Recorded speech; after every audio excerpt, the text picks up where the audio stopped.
बयनिसिमबो गोजोन हामलायनाय जासिहरग्रोबाय। बे समाव आङो नोंथांमोननि गेजेराव दासिमनि मोननैसो खौरां लानानै फैदों। नोंथांमोना भिडिअखौ फारियै जोबजासिम नायलांदो।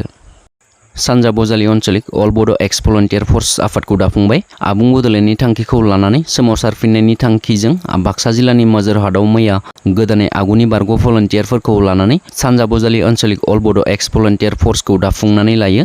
सानजा बजालि आन्चलिक अल बड' एक्स भलन्टियार फर्स गौथुमाव हरेन बर'खौ आफादगिरि आरो गाहाय नेहाथारि महरै सुक्लधर रामसियारिखौ बिबान होनाय जायो। सानजा बजालि आन्चलिक अल बड' एक्स भलन्टियार फर्स आफाद दानायाव अल बड' एक्स भलन्टियार फर्सनि लेंथुमगिरि रिन्दाव बसुमतारिया बाहागो लानानै सानजा बजालि आन्चलिक कमिटि दाफुंनायाव गावनि गोजोननायखौ फोरमायनानै गुबुन गुबुन जिल्लाफोरखौबो थाबैनो दाफुंनाय जागोन होननानैबो फोरमायो। लोगोसे गासैबो रायजो राजाखौ फैबाय थानाय समफोराव अल बड' एक्स भलन्टियार फर्सनि फिन आलादा रायजो बड'लेण्ड सोमावसारनायाव बाहागो लागोनखौ मिजिंथियो। गोथौ हाखराव गंसे गारि गलांनानै सानै सुबुङा जायगायावनो जिउ गोमादों आरो गुबुन साथाम सुबुङा खुनुरोखोमै जिउ रैखा मोन्दों।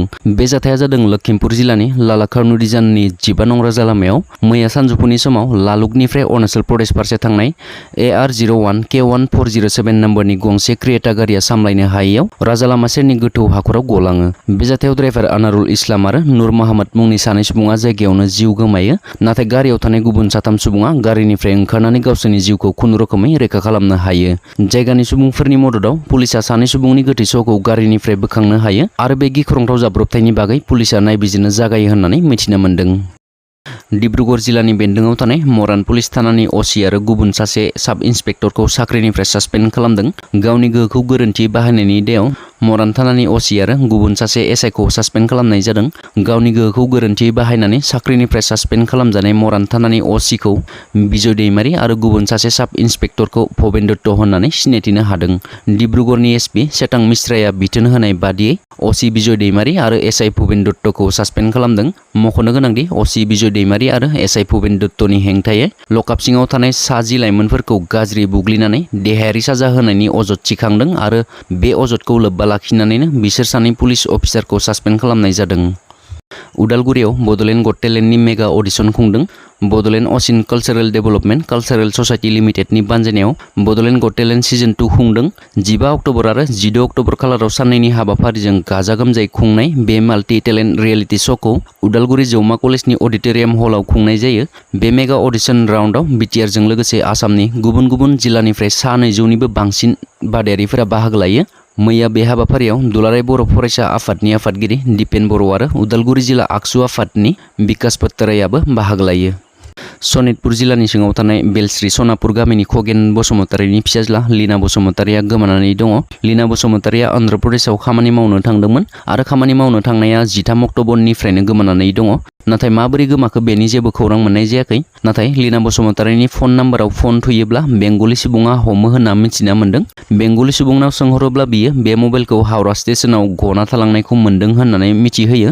बेनिखायनो सोरबाफोर बहाबा लीना बसुमतारिखौ नुसनबायोब्ला स्क्रिनाव होनाय जानबुं अनजिमायाव कल खालामनानै खोन्थाहरनो खावलायदों नखरनि सुबुङा। सासे उन्दै गथ'नि फोरमायनाय बाथ्राया सोमखिखांहोदों गासै उत्तर प्रदेशआवनो। मस्जिद सिङावनो जिनाहारि खालामजाबाय सासे उन्दै हिन्जावसाया मौलबीनि आखायावनो जिनाहारि खालामजानांबाय। रिपर्टनि बायदिब्ला मस्जिदाव हासिब सिबनो थाखाय लिंना लांदोंमोन हिन्जावसाखौ। नाथाय खाबु लाना मस्जिदनि मौलबीया मस्जिद सिङावनो हमख्रबनानै जिनाहारि खालामो उन्दै हिन्जावसाखौ। भुगिनांनाय हिन्जावसानि नखरनि अजद होनाय उनावनो पुलिसा जाथायनि सायाव नायबिजिरो। उत्तर प्रदेशनि अमरहाटआव सोमजिदों बे जाथाया। नखरनि अजद होनाय उनावनो पुलिसा मौलबीखौ एरेस्ट खालामनानै सोंख्ल'नाय खामानिखौ जागायो। ये रिश्ता क्या कहलाता है मुंनि मुंदांखा सिरियेलनि फावखुंग्रि बैशाली ठक्करा गावखौनो सुइसाइड खालामबाय। इन्दुरनि न'आव दौलें लागायनानै सुइसाइड खालामदों फावखुंग्रिया। सुइसाइड खालामनायनि जाहोनखौ गांसे लाइजामाव लिरनानै गालांदों बैशालीया थांनाय 1 बोसोरनिफ्रायनो इन्दुराव थाहैदोंमोन। फावखुंग्रिनि सुइसाइड खालामनाय खौरांखौ पुलिसा मोननाय उनावनो बे जायगासिम सहैनानै फावखुंग्रिनि गोथै सहखौ बोखाङो। फावखुंग्रिनि सुइसाइड नटनिफ्राय मा बाथ्रा मोनथिनानै मोननाय जायो बेनि बागै सुलुङाव फोरमायनानै होथ'वाखै। नाथाय थाबैनो मोनथिनानै मोनगोन होननानै खौराङाव फोसावदों। पुलिसा बे जाथायनि सायाव मोजां मोनलायनायनि जाहोन दं होननानैबो सन्देह खालामदों। बैशाली ठक्करा खामानि मावबोनाय सिरियेलफोरा फारियै ये रिश्ता क्या कहलाता है, ये वादा रहा, ये है आशिकी, ससुराल सिमर का, सुपारस्टार, लल इश्क, बिसमृत आरो मनमोहिनी। मोनसे दुखुनांथाव जाथाय लोगोजों दैमायाव दुगैबाय थानाय समावनो जिउ गोमाबाय सासे हौवासानि डिब्रुगड़ जिल्लानि नाहरकटियाव सोमजिदों बे दुखुनांथाव जाथाया। थैनाय हौवासाया नाहरिनि गामिनि महेन गौरनि फिसाज्ला बुद्धेश्वर गौर होननानै मिथिना मोन्दों। मोनथिनो मोननाय बायदिब्ला सनिबारखालि सानजौफु समाव भगत बुरबन पन्चायतनि दिसां दैमायाव लोगोफोरजों दुगैनो थांदोंमोन, नाथाय मोजाङै सानस्रिनो हायैनि जाहोनाव दैमायाव गबयो। जाथायथिलियाव डिब्रुगड़निफ्राय स्टेट मेनेजमेन्ट टीमा सहैनानै गोबां नाजानायनि उनाव दैमानिफ्राय हौवासानि गोथै देहाखौ बोखांनो हायो। मैया क'क्राझार गेलेमु गौथुम KDSAआव खुंफुंजानाय ISPL सिजन 1 जोलुर बादायनायाव बड'लेण्ड टीम हानजाया मिज'राम चाकमा अट'नमास डिस्ट्रिक्ट काउन्सिलनि हेंथायै 11 गलनि फारागथियाव देरहानो हायो।